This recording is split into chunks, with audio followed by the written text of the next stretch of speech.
Well, we're here. We are friends at election eve. It is the night before November 5th, the final day to vote.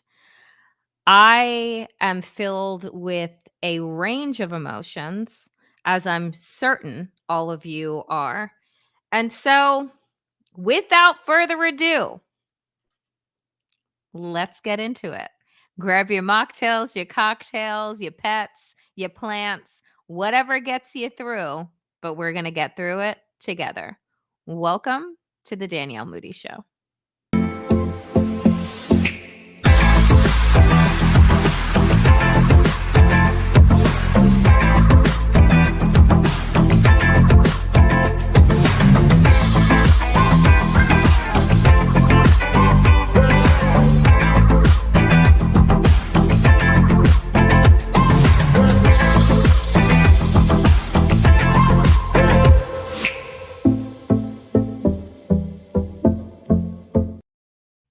Well, friends, it's election eve. And I woke up today and I was feeling, I don't really know how I'm feeling, to be honest. I am feeling a significant amount of anxiety. I'm feeling a significant amount of crazy. I tweeted earlier and said, we really should not be expected to work this week. I feel pandemic levels of fatigue, anxiety, and stress.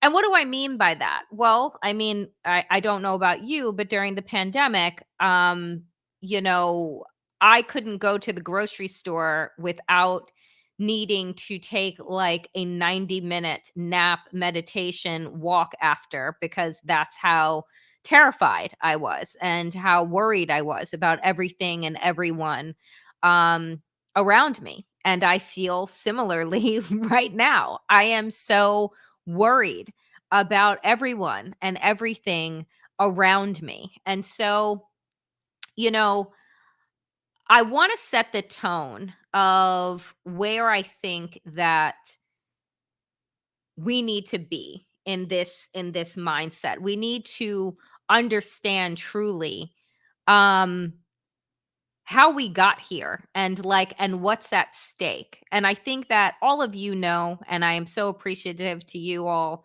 tuning in across platforms and across channels. If you are watching this on Mary's channel, Mary Trump's channel, hello. And please make sure to subscribe and like over here at the Danielle Moodie Show as well. And if you're watching this on Twitter, hello. And I refuse to call it the other thing. I mean, I would call it a shit show, but whatever. Um, I want to remind us of how we got here. And then I'm hoping that this show will walk us to a place where we can enter into tomorrow feeling like we've done every single thing that we can. Because that's how you should feel tomorrow, is that you did everything that you possibly could.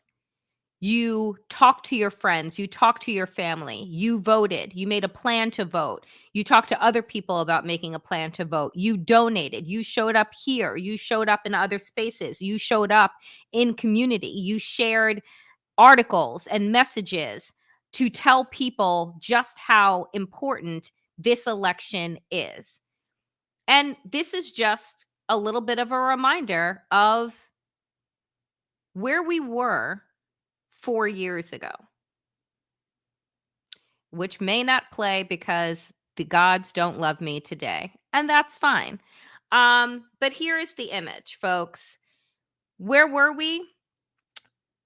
We were in a moment where Donald Trump had told his followers to go take their country back, where Donald Trump had been lying to all of his supporters about the election being stolen, where Donald Trump had said very clearly and plainly that this election was fraudulent. Mail-in voters were a sham. They filed over 60 lawsuits, friends, 60 lawsuits. All of them laughed out of court, right? Rudy Giuliani now without a law license, right? Disbarred, unhoused, owing $150 million to Miss Ruby Freeman and Shay Moss, the two election workers, mother and daughter, whom he slandered in Georgia. That all happened, right? It was not just a figment of our imagination or a nightmare. This scene right here, which should have been a video that played, but it's not. This scene right here is Donald Trump's creation, an insurrectionist. He told people and they believed him. And he's doing the same thing right now, which is saying that there is no way that he could possibly lose this election unless it was stolen. Right now, the Republican Party filed a lawsuit in Georgia, friends, to stop people from literally physically handing in their ballots to polling stations. They're suing 7 districts, all Democratic leaning, but here's the gag. They're doing the same procedure in Republican districts, but they're not interested in going after those. So what we have to understand is that tomorrow is really the beginning of a longer battle. Tomorrow is the last day to vote. But it's going to be days, dear friends, of counting those votes. And that doesn't mean that things are fraudulent. It means that we're going to do our due process, right? Because just a reminder, ain't nobody stole the election in 2020. It was a free and fair election like all of our elections have been. Caveat, asterisk, 2000. But that had nothing to do with voters and voting machines. It had everything to do with the Supreme Court and George W. Bush and Al Gore. A story for another day. So I want us to really understand that over the last week, there are a lot of people in this country that just were waking up to the fact that there was an election. While all of you may have been tapped in and dialed in, as God knows I have been for what feels like a millennia, many people, Madison Square Garden, the Nazi rally, was their first moment of, something may not be right here. I kind of want to walk through all the fucked up things, the fuckery, the fuckdom that happened in just last week. And friends, it's going to amaze you because it shocked the hell out of me that all of this happened in 1 week. And then I was wondering why I was so exhausted. But Tim O'Brien has an op-ed up right now at Bloomberg. And the title of it is "Trump is unfit for the White House. Don't let him back in." And here's the quote that he says, quote, "Trump is a deeply unwell man, a juvenile delinquent, so attached to fantasy, conspiracy theories, bigotry, violence, and fascism that he's uniquely unfit for the White House." I want to bring you 2 major pieces that he lays out. And folks, again, all of the things that he is talking about literally happened last week, if I may. He writes, if voters had different priorities, there are plenty of them to think on. They could have started their week pondering whether Puerto Rico is a, quote, floating island of garbage. America was being sabotaged by, quote, the enemy from within. and if Vice President Kamala Harris is a Samoan Malaysian low IQ candidate. As the week went on, Trump, who was found liable for sexual assault, told women he would, quote, protect them, quote, whether the women like it or not. He also asked voters to consider how Liz Cheney would respond in combat with 9 rifles trained on her face. Reminisced about the serial cannibal Dr. Hannibal Lecter, and patted himself on the back as a genius for lunar, unintelligible, oratorical salvos he calls the weave. Oh, but it goes on. On Friday evening, he simulated performing masturbation and oral sex on a microphone in front of supporters. He took to the hustings on Sunday, clearly shaken by a poll suggesting Harris had leapfrogged him, likely due to women's concerns about abortion, and might be leading the race in deep red Iowa. That spurred familiar diatribes about vote rigging. By Sunday, he was telling Pennsylvania rallygoers that he erred in leaving the White House after he lost the 2020 election. He also joked about reporters being his preferred buffers for assassins' bullets. Y'all, that was just last week. That was Sunday to Sunday, right? We started with the Nazi rally at Madison Square Garden, and we ended with Donald Trump saying that reporters should be killed. The darkness that Donald Trump is exhibiting is absolutely and extraordinarily wild, but it should not be taken lightly at all. This reporter here said, even for him, who has been reporting on Donald Trump for quite some time, has said that his message has gotten extremely dark.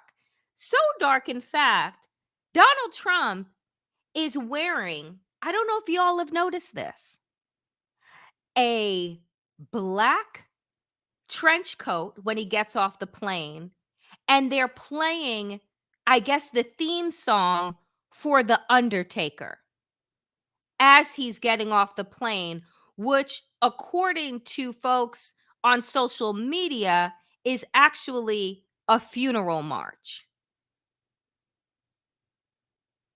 If I'm running for president, I'm making my closing argument how horrible things are going to be in America under me. And rather than bringing you in to, let's say, oh, I don't know, brighter days with things to look forward to, Donald Trump is preparing us for a funeral. Elon Musk, I told you last week, said that Trump's plans for the economy are going to have people dealing with necessary short-term hardships in order to receive long-term prosperity. Now, that motherfucker has no intention of having any hardship.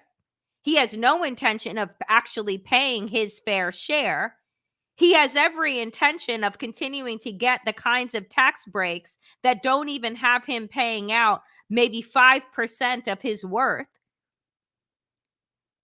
But he is going to dictate, this multi-billionaire is going to tell us that we need to buck up as a people while he's building a $35 million fortress for him and his 11 children and wayward women that decided to sleep with him. The audacity, dear friends, is at an all-time high. And I just want us to understand that I have said from the beginning that Donald Trump, as time ticked on, was going to get increasingly desperate. And for somebody with this much power, desperation is actually incredibly dangerous. And so this is where we find ourselves right now, with Donald Trump playing the Undertaker. Yes, he was an original wrestler from the 80s. Donald Trump is obsessed with the WWE. Hence why Hulk Hogan is always hanging around and spoke at the RNC. Remember him ripping off of his t-shirt? Because Donald Trump likes fake shit. Let's just say that. I mean, you can look at his wives, you can look at the women that are around, you can look at the men that kiss his ass, and you can look at the WWE. He loves fake shit. He loves performance, right? Um, and unfortunately, those performances are increasingly dangerous because people think, right? They act on them. They act on them. I told you last week, 18-year-old white boy arrested in Florida for what? Wielding a machete. Wielding a machete at poll workers. At poll workers and people trying to vote. And he's with his MAGA stuff on and wielding a machete, threatening people. Inshallah, he'll go to jail, right? Like, and he'll be tried because what are we doing here? Um, and because I can't play any of the videos that I have, I will tell you this. Philadelphia amazing DA took to a press conference where he is telling people, this is Larry Krasner in Philly, and I don't know if we have any Philly people watching. Philly does not mess around at all. And this DA said that they have taken and gone through extensive lengths to make sure that people will be safe tomorrow on the final day to vote on election day. And he said that anybody that wants to play militia, they're going to fuck around and find out.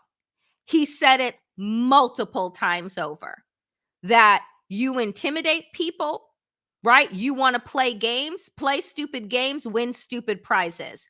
You're going to fuck around and find out today.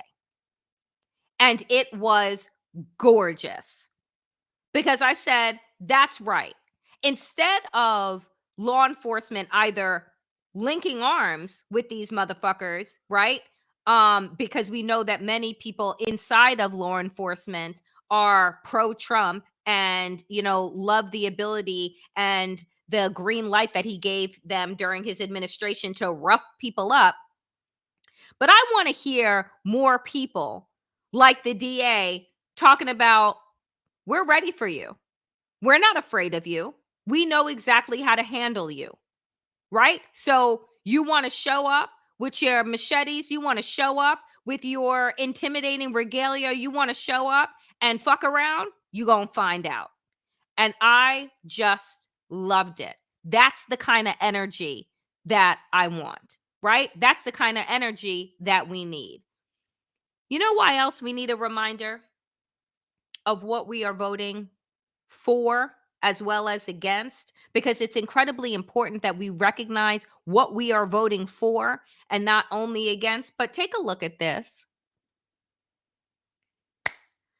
Donald Trump in recent days, aside from going absolutely like nut shit bananas, has said that he is going to put RFK Jr., the wild-eyed conspiracy theorist who believes that vaccines are the devil, all vaccines, by the way, not just the COVID vaccine.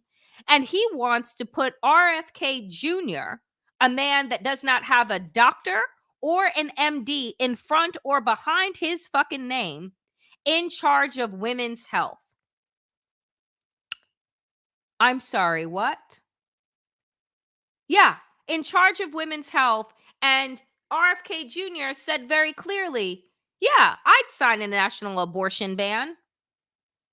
First off, you're not president, so you would be signing absolutely nothing. But to be fair, I'm not quite sure he knows how government works.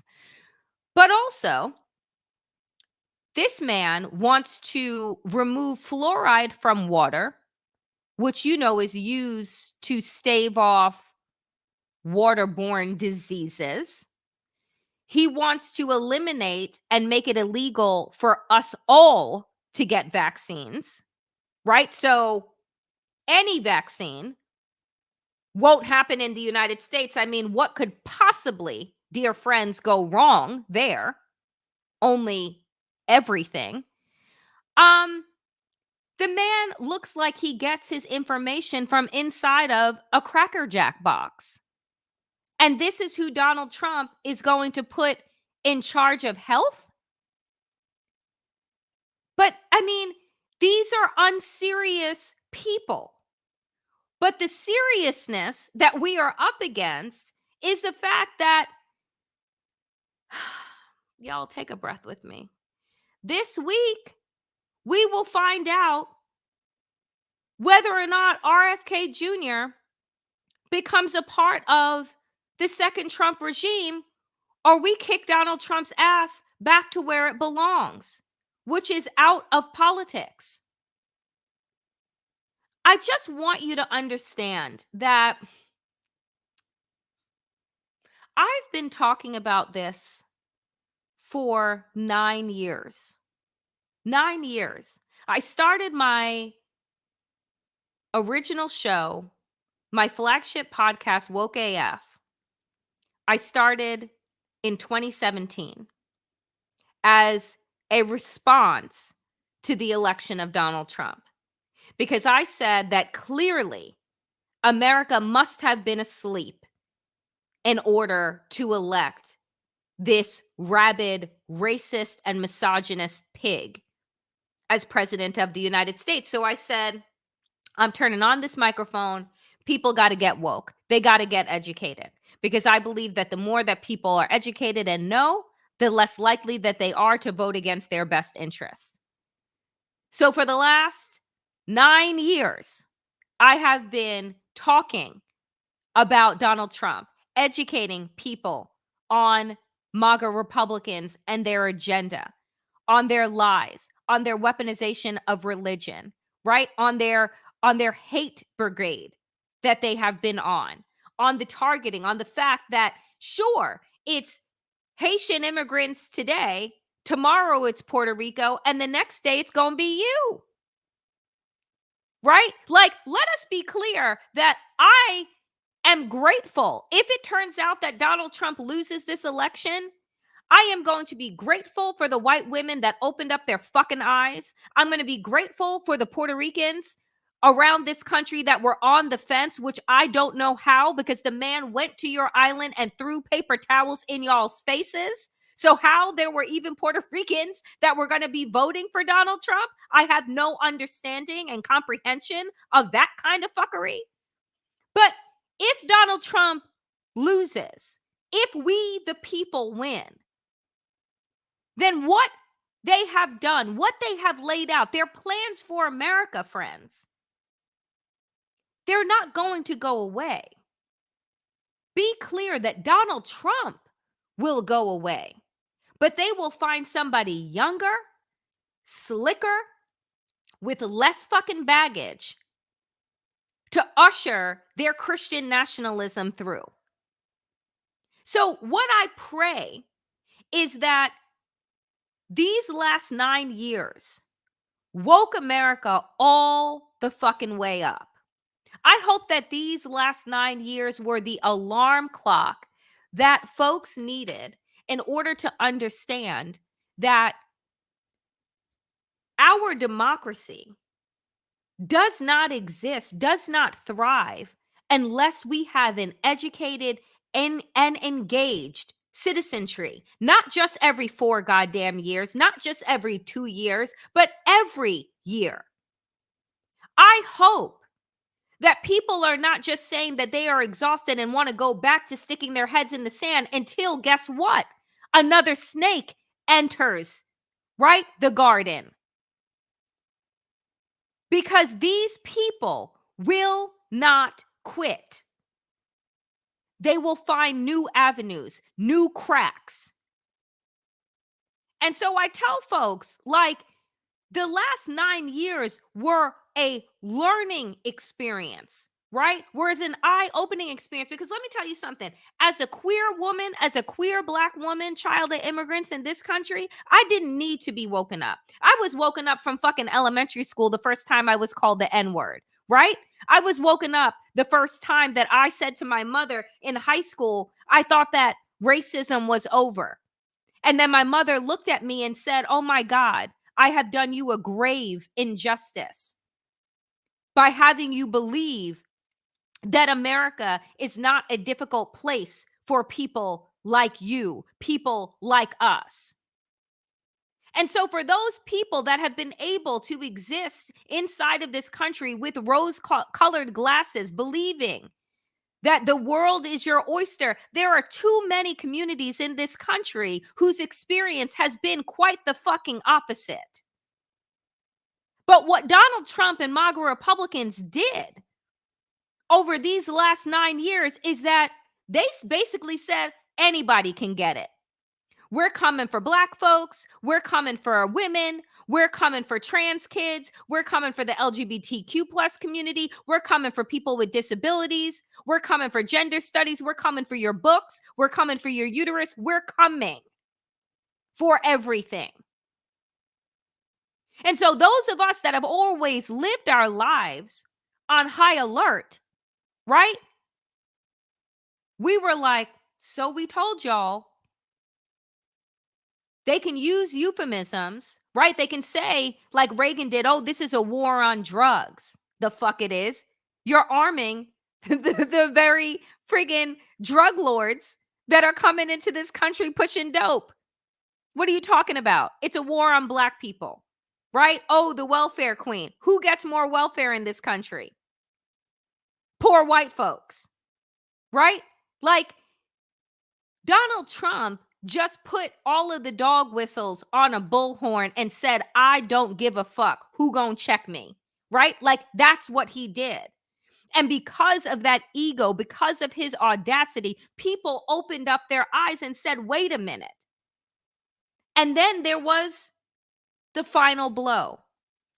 The final blow, which I am referring to, right, as the overturning of Roe v. Wade, something that Democrats have used for decades and said they're going to come for Roe, they're going to come for Roe. And women, right, and men, they got real complacent. Nah, it's precedent. It's precedent. It will never go anywhere. It's the law of the land. But what did the MAGA Supreme Court teach us in 2021? Anybody can get it. Any law that you think has been written in stone, any law that you think protects you, anytime that you have ever said or uttered the phrase, it could never, it would never, Donald Trump and MAGA Republicans said, hold my beer. The overturning of Roe v. Wade, the overturning of affirmative action, the gutting of our voting rights, the diluting of environmental protections, the gutting of our public schools. All of this happened because of Donald Trump. All of it happened because we didn't believe in 2016 that Hillary Clinton was for us. And Donald Trump got 3 Supreme Court seats.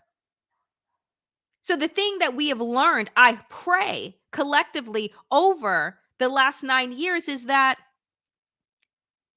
anything is possible with a little imagination and a lot of fucking money.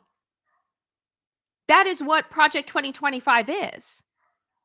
It is a manifesto of how they see America and who they see as Americans. But you see, friends, I believe, truly deep down, I believe that these motherfuckers overplayed their hand. I believe that they went a little bit too far. You see, they thought these toxic, faux alpha, fake ass men, actually small boys, thought that they had their women in check, thought that their women were just going to follow behind them and vote the way that they vote against their own best interest. But you see, I think that there is something to the point of 1 in 4 women in this country have had an abortion. 1 in 4 women will be sexually assaulted. That's the reality of what it means to be a woman in this United States. So, taking away bodily autonomy, taking away the ability to decide how, if, and when you become a parent, they overplayed their hand. And you see, right now, women 65 and up are voting in mass in ways that they have not voted before. Because 65 and up, they know what a pre-Roe world looked like. And now their daughters and their granddaughters are going to have to experience the very thing they thought they put behind them. So tomorrow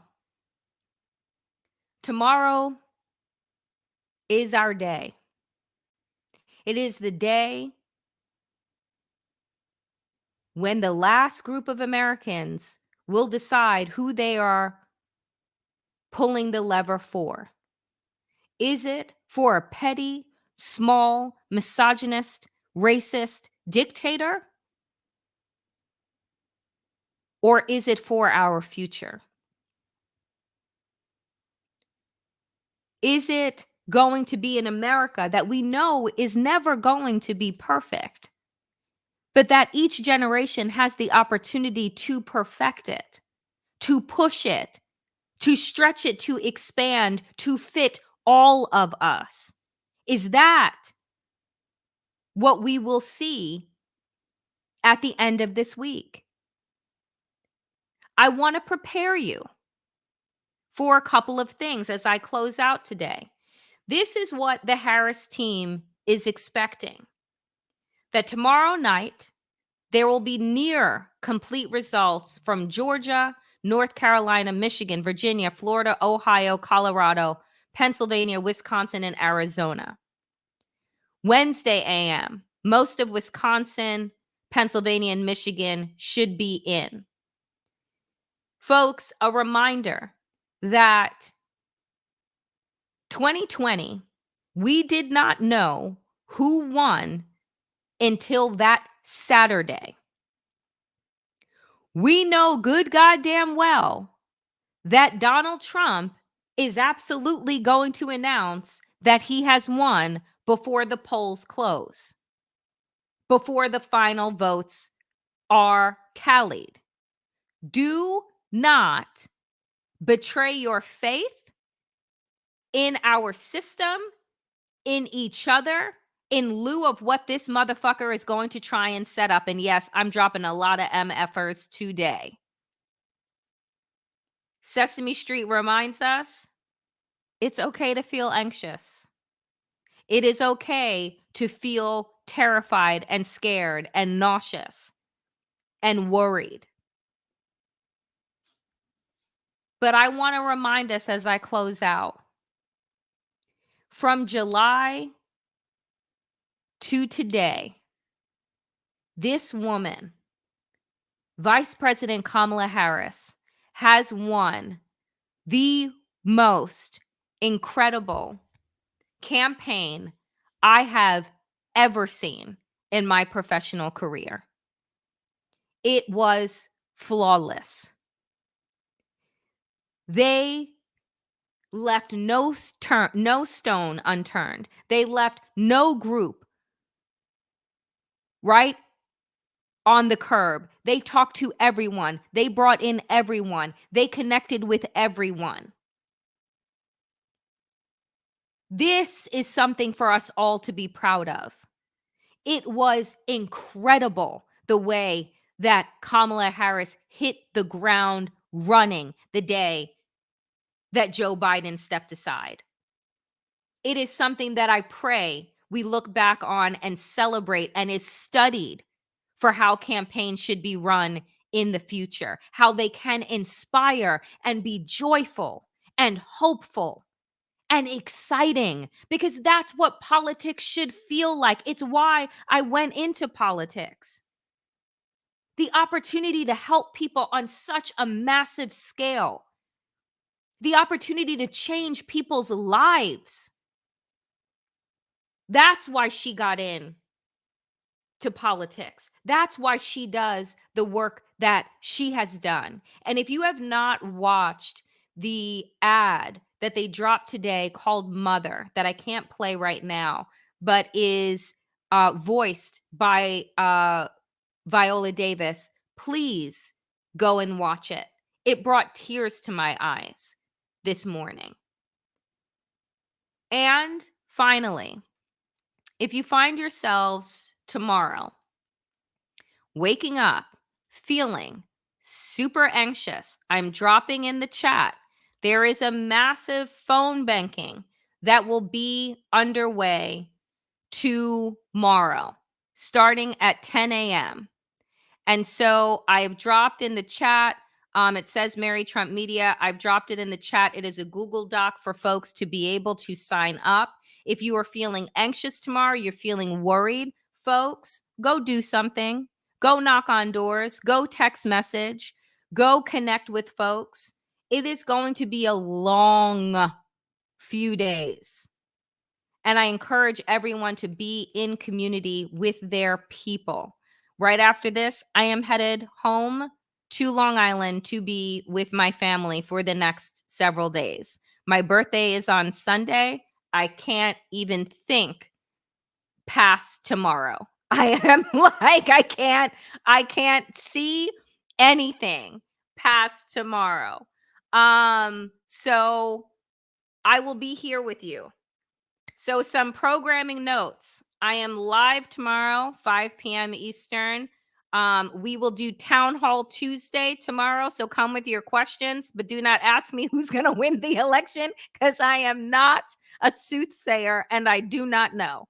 But we will do Town Hall Tuesday. Then streaming begins at 7 p.m. over on Mary Trump's channel. I will be dipping in and out, but I will absolutely be here tomorrow, 5 p.m., and we will be multi-streaming throughout the night. We will get through this. I encourage you guys, if you do not already follow me on Broke Down Twitter, on Instagram, please do follow me over there, because that is where I'm in the most action all the time. And we will get through. We will get through. We will meet dear friends on the other side. So do whatever grounds you. Do whatever grounds you. Pray, meditate, walk, play with your pets, water your plants. I just saged my entire apartment and myself before I came on. We will get through. We will make it to the other side. I am so, so grateful for all of your generosity today, friends. Your donations mean so incredibly much. It allows me, as an independent journalist, to continue to do this work, right? And you guys showing up, your kind words, your generosity, it means the absolute world to me. All right. It's election eve. Go do something. Go do something to shake out the energy, shake out the anxiety. I will see you back here, 5 p.m. Eastern tomorrow. As always, dear friends, power to the people, and to all the people power. Get woke, stay sane, and in these extraordinarily dangerous times, my friends, stay safe. I will see you tomorrow. Be well. Okay? Oh my goodness. Thank you. Thank you so much.